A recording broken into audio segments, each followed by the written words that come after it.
నమస్కారం. ఈరోజు విజిలెన్స్ వీక్లో భాగంగా యాంటీ కరప్షన్ బ్యూరో వారి ఆధ్వర్యంలో పిల్లల చేత కరప్షన్ అగేన్స్ట్గా ఒక ర్యాలీ నిర్వహించడం జరిగింది. స్కూల్ పిల్లల ద్వారా ఇక్కడ మన కలెక్టరేట్ ఓల్డ్ కలెక్టరేట్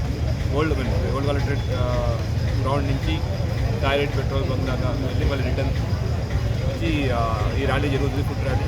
దీంట్లో మనం కరప్షన్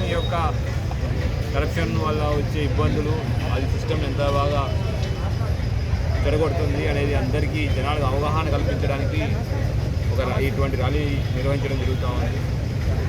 అందులో భాగంగానే నిన్న anti corruption bureau director general madam, తర్వాత విజిలెన్స్ డైరెక్టర్ జనరల్ మేడం ఇద్దరు కలిసి ఒక క్యూఆర్ కోడ్ రిలీజ్ చేయడం జరిగింది. ఆ క్యూఆర్ కోడ్ ద్వారా ఈజీగా కరప్షన్ రిలేటెడ్ ఇష్యూస్ని ఎవరైనా రిపోర్ట్ చేయడానికి వీలుగా ఇటువంటి క్యూఆర్ కోడ్ కూడా అందుబాటులో తీసుకొచ్చారు. అందరికీ మన మీడియా మిత్రుల ద్వారా ఒకటే విజ్ఞప్తి, కరప్షన్ అనేది షార్ట్ కట్ కాదు, అది క్రైమ్.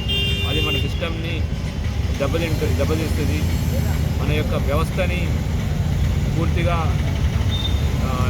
లోపల నుంచి దెబ్బతీసి మన సిస్టమ్స్ని జనాలకి, పేద ప్రజలకి వాళ్ళకి అందాల్సిన సర్వీసెస్ కానీ వస్తువులు కానీ